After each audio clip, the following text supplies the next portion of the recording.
इधर 25 नवंबर को अयोध्या के राम मंदिर में होने जा रहे ध्वजारोहण समारोह के लिए 7,000 खास मेहमानों को न्योता भेज दिया गया। प्रधानमंत्री नरेंद्र मोदी बटन दबाकर मंदिर के शिखर पर ध्वज फहराएंगे। उनके साथ आरएसएस प्रमुख मोहन भागवत भी मौजूद रहेंगे। और ध्वजारोहण समारोह के साथ ही राम की नगरी अयोध्या में राम मंदिर के निर्माण का काम भी पूरा हो जाएगा।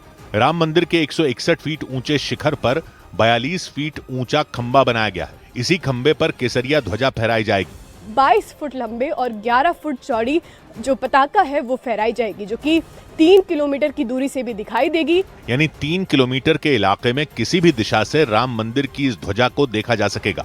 राम मंदिर के शिखर पर इस तरह का इंतजाम किया गया है कि हवा के बहाव के साथ ध्वज 360 डिग्री पर घूम सकेगा। यानी राम ध्वजा हवा के साथ चारों दिशाओं में घूम सकेगी।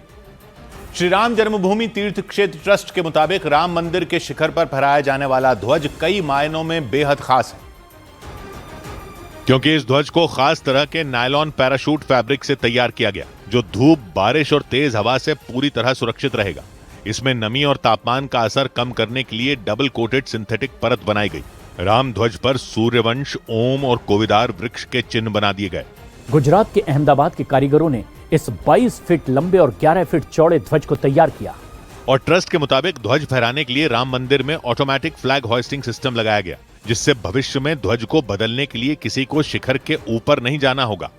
क्योंकि जिस तरह बटन दबाकर ध्वज को फहराया जाएगा, उसी तरह से कंट्रोल रूम के जरिए बटन दबाकर ध्वज को नीचे भी लाया जा सकेगा। हालांकि श्री राम जन्मभूमि तीर्थ क्षेत्र ट्रस्ट की तरफ से यह जानकारी नहीं दी गई कि राम मंदिर के शिखर पर लगने वाला ध्वज कितने दिनों पर बदला जाएगा, क्योंकि ओडिशा के जगन्नाथपुरी मंदिर के शिखर पर लगने वाला ध्वज रोज बदला जाता है।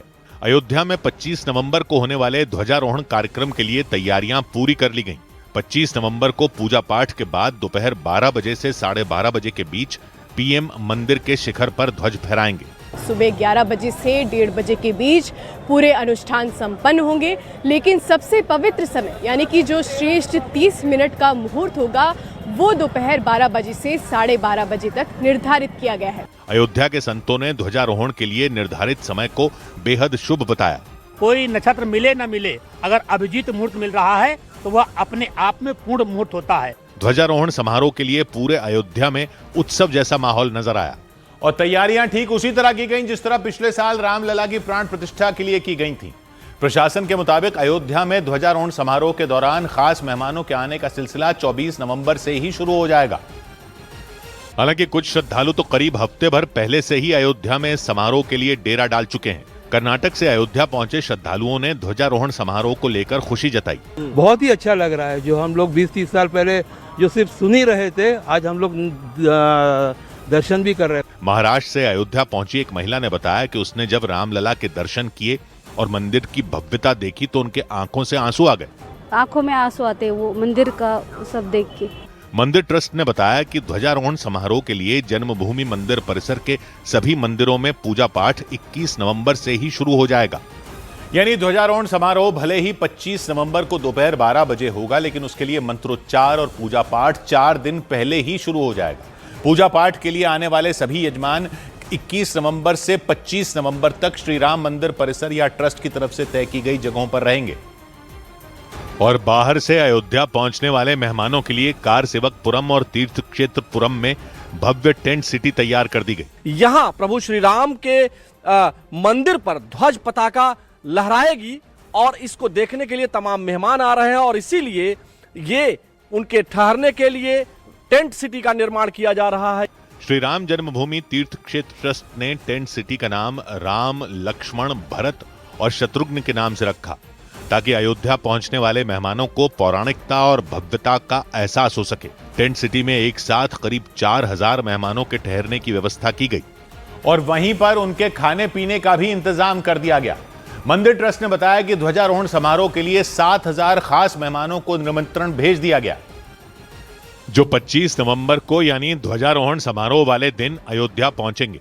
मंदिर ट्रस्ट ने वीवीआईपी मेहमानों को करीब हफ्ते भर पहले ही समारोह का न्योता भेज दिया था। लगभग 7,000 की संख्या हो गई है, जिन्हें की आमंत्रित किया गया है, संपर्क कर लिया गया है। मंदिर ट्रस्ट के मुताबिक ध्वजारोहण समारोह के लिए 24 नवंबर से ही राम मंदिर को आम श्रद्धालुओं के लिए बंद कर दिया जाएगा, यानी 26 नवंबर को ही आम भक्त रामलला के दर्शन कर सकेंगे। भीड़ को देखते हुए मंदिर ट्रस्ट ने ध्वजारोहण के बाद मंदिर खुलने की समय सीमा बढ़ाने का फैसला किया। कम से कम 26 तारीख को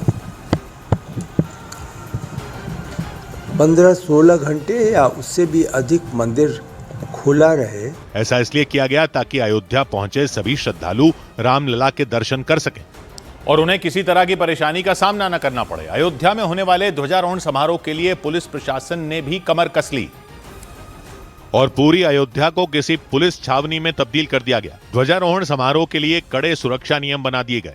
यहां तक कि समारोह के दौरान वीआईपी मेहमानों के मोबाइल फोन अंदर ले जाने पर रोक लगाने का फैसला कर लिया गया। किसी भी अतिथि को मंदिर परिसर में अपना फोन ले जाने की अनुमति नहीं होगी। प्रवेश द्वार पर विशेष काउंटर्स बनाए गए हैं जहां मेहमान अपने मोबाइल फोन्स जमा कर सकेंगे। दिल्ली धमाके के बाद अयोध्या में पुलिस के साथ अर्धसैनिक बल की टुकड़ियां भी लगा दी गईं। दिल्ली में हाल ही में हुए विस्फोट के बाद इलेक्ट्रॉनिक गैजेट से जुड़े खतरे को देखते हुए ये निर्णय लिया गया है ताकि लोकेशन शेयरिंग, रिकॉर्डिंग या फिर किसी भी तरह की सिग्नल इंटरफेरेंस से सुरक्षा में कोई जोखिम न हो। मतलब अयोध्या में सुरक्षा के ऐसे इंतजाम कर दिए गए कि परिंदा भी पर न मार सके।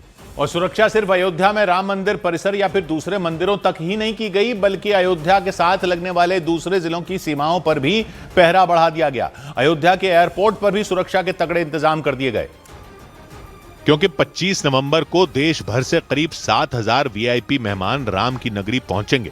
अयोध्या प्रशासन के मुताबिक 25 नवंबर को अयोध्या एयरपोर्ट पर 60 से ज्यादा चार्टर्ड प्लेन के उतरने का अनुमान है। इस दौरान एयरपोर्ट के आसपास सीआईएसएफ के 100 से ज्यादा जवान तैनात रहेंगे। कड़ी सुरक्षा के साथ एयरपोर्ट पर मेहमानों की गाड़ियों की पार्किंग के लिए भी तगड़े इंतजाम कर दिए गए। एयरपोर्ट के पास में ही पार्किंग की उत्तम व्यवस्था की गई है ताकि किसी को कोई असुविधा न हो, क्योंकि वाहनों की संख्या अधिक होगी। एयरपोर्ट पर उतरने के बाद सभी मेहमान निर्धारित की गई गाड़ियों से राम मंदिर पहुंचेंगे, यानी सुरक्षा में कहीं से भी चूक की कोई गुंजाइश न बचे। ध्वजारोहण समारोह को लेकर पूरे अयोध्या शहर में उत्साह नजर आया। वहां के होटल और होम स्टे कई हफ्ते पहले से ही फुल हो गए।